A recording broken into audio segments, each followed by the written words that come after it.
Hi friends, പുതിയൊരു വീഡിയോയിലേക്ക് എല്ലാവർക്കും സ്വാഗതം. ദേവിക പ്രിയയോട് മനോഹരനെ കുറിച്ച് പറയുകയാണ്. അച്ഛനെ എത്ര വിളിച്ചിട്ടും ഫോൺ എടുക്കുന്നില്ല. അച്ഛൻ ഇതുവരെയും അങ്ങനെ ഒന്നും ചെയ്യാറില്ല. എൻ്റെ ഫോൺ കണ്ട ഉടനെ തന്നെ അച്ഛൻ എടുക്കുന്നതാണ്. ഇതിപ്പോൾ എന്താണെന്നറിയില്ല, എനിക്കെന്തോ വല്ലാത്തൊരു പേടി തോന്നുന്നു.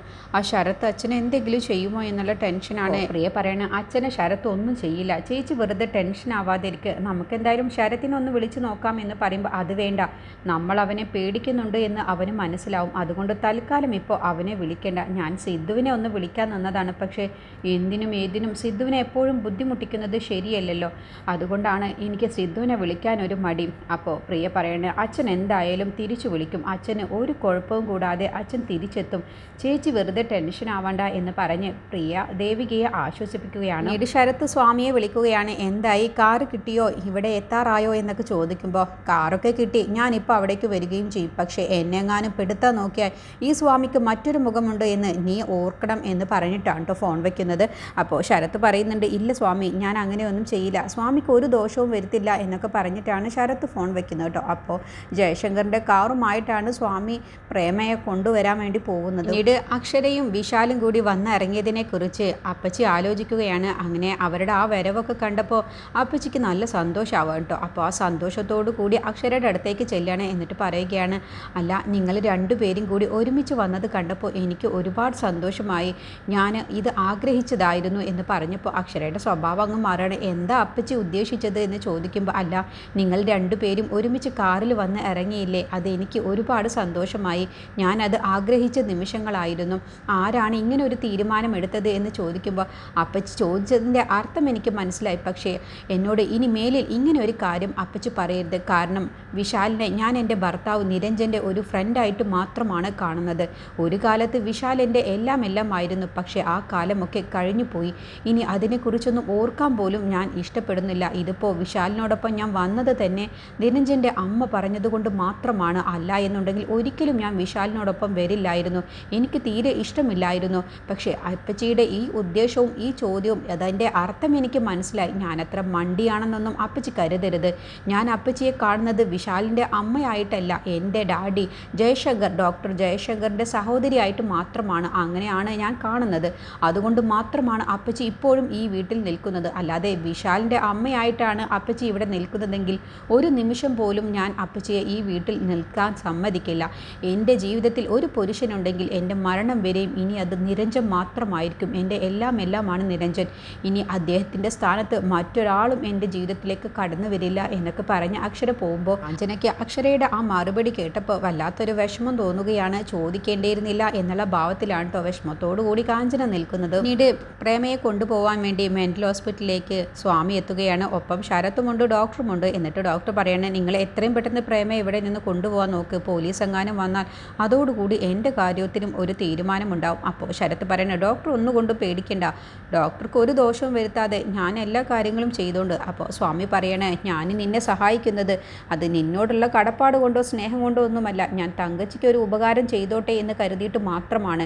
അതല്ല, നീ എന്തെങ്കിലും ദുരുദ്ദേശം വെച്ചാണ് എന്നെ ഈ ഒരു കളിക്ക് ഇറക്കിയിട്ടുള്ളതെങ്കിൽ, എന്നെ കൊടുക്കാനാണ് നിൻ്റെ ഉദ്ദേശമെങ്കിൽ നീ ഒരു കാര്യം മനസ്സിലാക്കിക്കോ മോനെ, ഈ സ്വാമിക്ക് എങ്ങനെ രക്ഷപ്പെടാം എന്നുള്ളതൊക്കെ നല്ലതുപോലെ അറിയാം. പിന്നെ ഈ സ്വാമിയുടെ മറ്റൊരു മുഖം നീ കണ്ടിട്ടില്ല ഇതുവരെ. അതുകൊണ്ട് നിന്നെ ഞാൻ കുരുക്കുക തന്നെ ചെയ്യും. എന്നെ നീ അപകടപ്പെടുത്താൻ നോക്കിയാൽ പിന്നെ നിൻ്റെ കാര്യത്തിൽ ഒരു തീരുമാനം ഉണ്ടാവുകയും നീ തന്നെയാണ് അകത്ത് പോവാനും പോകുന്നത്. അതുകൊണ്ട് നീ സൂക്ഷിച്ച എല്ലാ കാര്യങ്ങളും പ്ലാൻ ചെയ്തോ എന്ന് പറയുമ്പോൾ ശരത്ത് പറയണ, അതിന് സ്വാമിക്ക് എന്നെ തീരെ വിശ്വാസമില്ലേ എന്ന് ചോദിക്കുമ്പോൾ, എനിക്ക് നിന്നെ വിശ്വാസമില്ല, സ്വന്തം അച്ഛനെ പോലും ഇക്കാര്യത്തിൽ വിശ്വസിക്കരുത് എന്നാണ് ഞാൻ പഠിച്ചിട്ടുള്ളത്. അതുകൊണ്ട് എനിക്കെങ്ങനെ ഇതിൽ നിന്നും രക്ഷപ്പെടാം എന്നുള്ളത് എനിക്ക് നന്നായിട്ട് അറിയാം. അതുകൊണ്ട് സൂക്ഷിച്ച് കൈകാര്യം ചെയ്ത മോനെ ശരത്തെ എന്ന് സ്വാമി ഒരു മുന്നറിയിപ്പ് കൊടുക്കുക കേട്ടോ. അങ്ങനെ ഡോക്ടർ പറഞ്ഞ പ്രകാരം തന്നെ ബോധം കെടുത്തിയ പ്രേമയെ അവർ കാറിൽ കൊണ്ടുപോവാണ്, ശരത്തും സ്വാമിയും കൂടി. ഇട ദേവിക മനോഹരൻ്റെ ഫോണിലേക്ക് വീണ്ടും വിളിക്കുകയാണ് കേട്ടോ. അപ്പോൾ ടെൻഷനായിട്ടാണ് ദേവിക വിളിക്കുന്നത്. അപ്പം മുത്തശ്ശി വരികയാണ്. എന്താണ് അവിടെ ഇത്ര ടെൻഷൻ ആവുന്നത്? അച്ഛൻ്റെ ഒരു ഫോൺ കോൾ പോലും വരുന്നില്ല, അച്ഛനാണെങ്കിൽ ഫോൺ എടുക്കുന്നുമില്ല, വല്ലാത്തൊരു ടെൻഷൻ തോന്നുന്നു എന്ന് പറയുമ്പോൾ, നിനക്ക് ഇത്ര ടെൻഷൻ തോന്നാൻ എന്തിരിക്കുന്നു? നിനക്കും മനോഹരനോടൊപ്പം പോവായിരുന്നില്ലേ? ആ കാർ എടുത്തുകൊണ്ടാണ് പോയത്, അതാണ് എനിക്കിപ്പോൾ ടെൻഷൻ ഉള്ളത്, നീ കാരണമാണ് എന്ന് പറഞ്ഞ് ദേവികയെ മുത്തശ്ശി കുറ്റപ്പെടുത്തുമ്പോൾ, ഇനിയിപ്പോൾ അതും എൻ്റെ മെക്കിട്ട് കയറിക്കോ, ഞാൻ എന്ത് ചെയ്യാനാണ്? അച്ഛനോട് ഞാൻ പറഞ്ഞതാണ് ഞാൻ കൂടി വരാമെന്ന്, പക്ഷേ അച്ഛനാണ് സമ്മതിക്കാതിരുന്നത്. മുത്തശ്ശി ഒരു കാര്യം ചെയ്യുക, ആ ശരത്തിനെ ഒന്ന് ഫോൺ വിളിക്കും. ഓ, നീ ശരത്തിനെ സംശയിക്കുകയാണോ? ഞാൻ സംശയിക്കും സംശയിക്കുകയാണെന്ന് ഞാൻ മുത്തശ്ശിയോട് പറഞ്ഞില്ലല്ലോ. ഇവിടെ ഉണ്ടാവുന്ന എല്ലാ പ്രശ്നത്തിനും കാരണക്കാരൻ ആ ശരത്താണ്. അതുകൊണ്ട് ശരത്ത് എവിടെയാണെന്നൊന്നും അന്വേഷിക്കും മുത്തശ്ശി എന്ന് പറയുമ്പോൾ, ഇല്ലടി, ഞാൻ വിളിക്കില്ല. എനിക്ക് ശരത്തിനെ നല്ല വിശ്വാസമാണ്. ശരത്തെ നിത്യം മരിച്ചിട്ടും ഇവിടെ നിൽക്കുന്നത് അവൻ്റെ നല്ല മനസ്സുകൊണ്ടാണ്. അങ്ങനത്തെ ശരത്തിനെ സംശയിക്കാൻ എനിക്ക് എങ്ങനെയാടി തോന്നുന്നത്? മനോഹരൻ്റെ കാര്യത്തിൽ ഒരു ഉത്തരവാദിത്വവുമില്ല, അതുകൊണ്ടാണ്. അപ്പോൾ ദേവികയ്ക്ക് അങ്ങ് ദേഷ്യം പിടിക്കുകയാണ്. മുത്തശ്ശി അങ്ങനെ പറയരുത്. അച്ഛന് സുഖമില്ലാതിരുന്നപ്പോൾ ആരാണ് പിന്നെ നോക്കിയത്? അതുകൊണ്ട് മുത്തശ്ശി അങ്ങനെയുള്ള സംസാരങ്ങളൊന്നും ഒഴിവാക്കിയേക്ക്. അപ്പോൾ മുത്തശ്ശി വീണ്ടും ദേഷ്യപ്പെടുകയാണ്. നീ എന്ത് പറഞ്ഞാലും ശരി, എന്തായാലും ഞാൻ ശരത്തിനെ വിളിക്കാനൊന്നും പോകുന്നില്ല. മനോഹരൻ കുറച്ച് കഴിയുമ്പോഴേ അങ്ങ് തിരിച്ചു വിളിച്ചോളും, അല്ലെങ്കിൽ ഓം തിരിച്ചു വന്നോളും. അല്ലാതെ എനിക്ക് ശരത്തിനെ വിളിക്കാനും കഴിയില്ല, ശരത്തിനെ സംശയിക്കാനും കഴിയില്ല എന്ന് പറഞ്ഞ് മുത്തശ്ശി പോവുകയാണ് കേട്ടോ. അപ്പോൾ ദേവിക ഇനിയിപ്പോൾ എന്ത് ചെയ്യും എന്നുള്ള ടെൻഷനോട് കൂടിയാണ് കേട്ടോ ഇരിക്കുന്നത്. ഇനിയിപ്പോൾ ശരത്ത് എങ്ങാനും അച്ഛൻ എന്തെങ്കിലും ചെയ്തിട്ടുണ്ടാകുമോ എന്നുള്ള ടെൻഷനോട് കൂടിയാണ് ഇരിക്കുന്നത്. അപ്പോൾ മുത്തശ്ശി പറയിൽ ഒരു ഉത്തരവാദിത്വവുമില്ല, നിനക്ക് എപ്പോഴും ആ സിദ്ധുവിനെ കുറിച്ചല്ലേ നിനക്ക് കൂടുതൽ ശ്രദ്ധയുള്ളത് എന്ന് പറഞ്ഞ് കുറ്റപ്പെടുത്തിയപ്പോഴാണ് ദേവിക നല്ല മറുപടി കൊടുക്കുന്നത്. അച്ഛനെ നോക്കിയത് പിന്നെ ആരാണാവോ എന്നുള്ള മറുപടി കൊടുത്ത് മുത്തശ്ശിയുടെ വായടപ്പിക്കുന്നത്. ഈ സമയം ശരത്തും സ്വാമിയും കൂടി പ്രേമയും കൊണ്ട് നിരഞ്ജൻ്റെ ക്ലിനിക്കിൻ്റെ ആ ഭാഗത്ത് എത്തുകയാണ് കേട്ടോ. അപ്പോഴാണ് നിരഞ്ജൻ്റെ അമ്മ വീട്ടിൽ നിന്ന് പുറത്തേക്ക് ഇറങ്ങുന്നത്.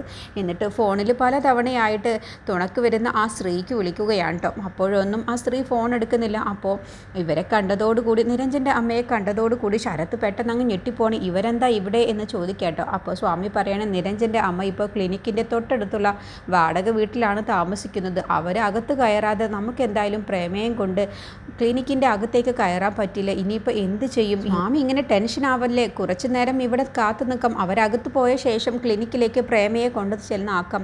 അപ്പോൾ സ്വാമി പറയണ, അല്ല ഇതിൻ്റെയൊക്കെ പിറകിൽ എനിക്ക് നാളെ എന്തെങ്കിലും ദോഷം വരുമോ എന്ന് ചോദിക്കുമ്പോൾ ശരത്ത് പറയണ, സ്വാമിക്ക് നാളെ ഒരു ദോഷം വരികയാണെങ്കിൽ ആ കുറ്റം ഞാൻ ഏറ്റെടുത്തുകൊണ്ട്, ഇതിപ്പോൾ എൻ്റെ നിവൃത്തിക്കോടുകൊണ്ടാണ് സ്വാമിയെ ഞാൻ വിളിച്ചത്. മറ്റെന്തെങ്കിലും ഒരു വഴി ഉണ്ടായിരുന്നെങ്കിൽ ഞാൻ സ്വാമിയെ ഒരിക്കലും വിളിക്കില്ലായിരുന്നു. ഇതിപ്പോൾ ചന്ദ്രയ്ക്ക് വേണ്ടിയാണ് പ്രേമയെ ഞാൻ ഏറ്റെടുത്തത് തന്നെ. ഇപ്പോൾ എനിക്ക് വല്ലാത്ത വയ്യാവേലി ആവുകയാണ് ചെയ്തത്. അപ്പോൾ സ്വാമി പറയണേ, എന്തായാലും നിരഞ്ജൻ്റെ ക്ലിനിക്കിൽ നിന്നും പ്രേമയെ കണ്ടെത്തിയാലും ആരും വിശ്വസിക്കില്ല. നിരഞ്ജൻ ഒരിക്കലും പ്രേമയെ തട്ടിക്കൊണ്ട് പോകാൻ പോകുന്നില്ല എന്ന് എല്ലാവർക്കും അറിയാം. അതൊക്കെ ശരി തന്നെയാണ് സ്വാമി. പക്ഷേ തൽക്കാലം എനിക്ക് പ്രേമയെ മറ്റെവിടേക്കെങ്കിലും കൊണ്ടുപോകാൻ കഴിയാത്തത് കൊണ്ടല്ലേ നിരഞ്ജൻ്റെ ക്ലിനിക്കിലേക്ക് ആക്കി അവർ തന്നെ ഇതിനൊരു തീരുമാനം എടുത്തോട്ടെ എന്ന് കരുതിയിട്ടാണ്. പിന്നെ മറ്റെന്തെങ്കിലും പ്രശ്നം വരികയാണെങ്കിൽ പിന്നെ ആ കുറ്റമൊക്കെ ഞാൻ ഏറ്റെടുത്തോണ്ട് സ്വാമി തൽക്കാലം ഇപ്പോൾ ടെൻഷൻ ആവാതിരിക്കുക എന്ന് പറയട്ടോ.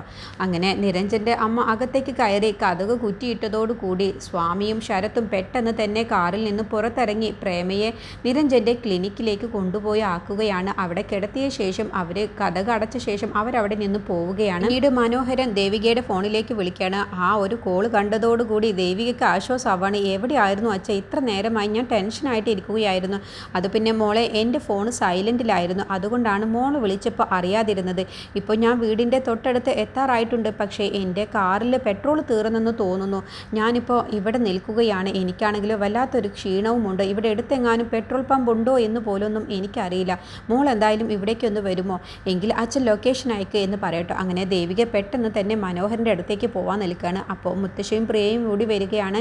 എന്തായി? അച്ഛൻ വിളിച്ചു. അച്ഛൻ ഇവിടെ തൊട്ടടുത്ത് തന്നെയുണ്ട്. പക്ഷേ അച്ഛൻ്റെ കാറിലെ പെട്രോൾ തീർന്നെന്നാണ് പറയുന്നത്. അപ്പോൾ അച്ഛനാണെങ്കിൽ ഒരു ക്ഷീണവും ഉണ്ടത്ര. ഞാൻ എന്തായാലും പെട്രോൾ വാങ്ങി അച്ഛൻ്റെ അടുത്തേക്ക് പോവുകയാണ്, എന്നിട്ട് കാറുമായിട്ട് വരാമെന്ന് പറഞ്ഞ് ദേവിക പോവാട്ടോ. അപ്പോൾ പ്രിയ പറഞ്ഞു, ഞാൻ കൂടി വരാമെന്ന് പറയുമ്പോൾ അത് വേണ്ട, ഞാൻ അച്ഛനെയും കൊണ്ട് ഇവിടേക്ക് വരാമെന്ന് പറഞ്ഞ് ദേവിക പോവാണ്. അപ്പോൾ മുത്തശ്ശി പറയണേ, ശരത് മോൻ എത്ര തവണ പറഞ്ഞതാണ് ആ കാർ ഒരു മണ്ടക്കാറാണെന്ന്, അത് വിൽക്കാമെന്ന് പറഞ്ഞാൽ നീ അത് കേൾക്കുന്നില്ലല്ലേ? എന്തായാലും ഇനിയിപ്പോൾ ആ കാർ അങ്ങ് വിറ്റേക്ക്. അപ്പോഴത്തേക്കും പ്രിയയുടെ മുഖഭാവം അങ്ങ് മാറുകയാണ്. അത് മുത്തശ്ശിയാണോ തീരുമാനിക്കുക? പിന്നെ ഞാനല്ലാതെ പിന്നെ ആര് തീരുമാനിക്കാനാണ്? ഇല്ല, ഒരിക്കലും ആ കാറ് വിൽക്കാൻ സമ്മതിക്കില്ല മുത്തശ്ശി, ആര് സമ്മതിക്കില്ല. ഈ കാറ് വാങ്ങാൻ എന്നെ പ്രേരിപ്പിച്ച ആൾ തന്നെ. ആരാണ് നിന്നെ പ്രേരിപ്പിച്ചത്? നിത്യോ? ഏത് നിത്യ എത്ര പെട്ടെന്ന് മുത്തശ്ശി മറന്നോ? നിത്യയെ മറക്കാൻ മുത്തശ്ശിക്ക് എങ്ങനെ മനസ്സ് വന്നു? എന്നോട് ഈ കാറ് വാങ്ങാൻ പറഞ്ഞത് നിത്യയാണ് എന്നെ കൊണ്ട് ഇതൊക്കെ ചെയ്യിപ്പിക്കുന്നത്. അതിന് നീ പ്രിയയല്ലേ? പ്രിയ തന്നെയാണ് നിത്യ തന്നെയാണ് പ്രിയ എന്ന് പറഞ്ഞതോടുകൂടി മുത്തശ്ശി ഒന്നങ്ങ് പേടിക്കുകയാണ്. എന്തൊക്കെയാണ് ഈ പറയുന്നത്? എനിക്കൊന്നും മനസ്സിലാകുന്നില്ലല്ലോ. മനസ്സിലാക്കാത്തത് മുത്തശ്ശിയുടെ പ്രശ്നമാണ്, അത് എൻ്റെ പ്രശ്നമല്ല എന്ന് പറഞ്ഞിട്ടാണ് കേട്ടോ പ്രിയ പോകുന്നത്. അതോടുകൂടി മുത്തശ്ശി, ഇവൾ എന്തൊക്കെയാണ് ഈ പറയുന്നത് എനിക്ക് പേടിയാവുന്നു എന്നുള്ള ഭാവത്തിലാണ് കേട്ടോ മുത്തശ്ശി നിൽക്കുന്നത്. പിന്നീട് തങ്കച്ചിയുടെ അടുത്തേക്ക് ശരത്തും സ്വാമിയും ചെല്ലുകയാണ്. എന്നിട്ട് പറയണ ഒരു പോറലും കൂടാതെ ഞാൻ സ്വാമിയെ തിരിച്ചേൽപ്പിച്ചിട്ടുണ്ട് എന്ന് തങ്കച്ചിയോട് പറയുമ്പോൾ അതൊക്കെ ശരി തന്നെയാണ്. നിരഞ്ജന്റെ ക്ലിനിക്കിൽ രമയെ കൊണ്ടാക്കിയിട്ട് എന്ത് കാര്യമാണുള്ളത്? അതിലും ഭേദം വഴിയരികിൽ തന്നെ ഉപേക്ഷിച്ചാൽ മതിയായിരുന്നല്ലോ എന്ന് സ്വാമി പറയുമ്പോൾ അത് ശരിയാവില്ല. ഞാൻ ചില കാര്യങ്ങളൊക്കെ പ്ലാൻ ചെയ്തിട്ടുണ്ട്. എന്തായാലും തങ്കച്ചിയുടെ റോളാണ് ഇനി വരാൻ പോകുന്നത്. തങ്കച്ചി ഒരു അജ്ഞാത കോള് പോലീസ് സ്റ്റേഷനിലേക്ക് വിളിക്കണം. എന്നിട്ട് പ്രേമ നിരഞ്ജന്റെ ക്ലിനിക്കിലുണ്ട് എന്ന് പറയണം. അതോടുകൂടി പിന്നെ കേസിന്റെ വഴികളെല്ലാം നിരഞ്ജന്റെ നേരെ തിരിയും. പിന്നെ സിദ്ധുവും നിരഞ്ജനും തമ്മിൽ വഴക്കാവും എന്ന് പറയുമ്പോൾ അവർ തമ്മിൽ വഴക്കാവുമോ എന്ന് തങ്കച്ചി ചോദിക്കുമ്പോൾ ചിലപ്പോൾ സാധ്യതയില്ല. കാരണം അവർ അത്രയും ഫ്രണ്ട്സുകളാണ്.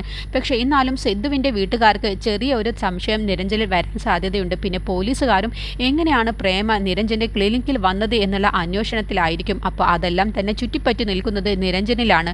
അതോടുകൂടി അവർ തമ്മിൽ മിക്കവാറും വഴക്കിടാനുള്ള സാധ്യതയുണ്ട്, പിണങ്ങാനുള്ള സാധ്യതയുമുണ്ട്. എത്ര വലിയ ഫ്രണ്ട്സുകളാണെങ്കിലും ഇങ്ങനെയുള്ള കാര്യങ്ങളിൽ ചിലപ്പോൾ പിണക്കം ഉണ്ടാവാൻ സാധ്യതയുണ്ട്. അതുകൊണ്ട് നമുക്ക് ഗുണം ഉണ്ടാവാനാണ് സാധ്യത. ഇനിയിപ്പോൾ ഗുണമില്ലെങ്കിലും ദോഷം എന്തായാലും ഉണ്ടാവാൻ പോകുന്നില്ല. ഞാനാണ് പ്രേമയെ തട്ടിക്കൊണ്ടുപോയത് എന്നുള്ളത് അവർക്കറിയില്ലല്ലോ. ഇനിയിപ്പോൾ പ്രേമയ്ക്ക് ബോധം വന്നാലും എൻ്റെ പേര് അവർക്ക് പറയാൻ ഞാൻ അവിടെ ഉണ്ടായിട്ട് പോലുമില്ല. അതുകൊണ്ട് അക്കാര്യത്തിലൊന്നും ഒരു പ്രശ്നവും വരാൻ പോകുന്നില്ല എന്ന് പറഞ്ഞിട്ടാണ് കേട്ടോ ശരത്ത് പോകുന്നത്. അങ്ങനെ തങ്കച്ചി പോലീസ് സ്റ്റേഷനിലേക്ക് വിളിക്കാൻ ഒരുങ്ങുകയാണ്.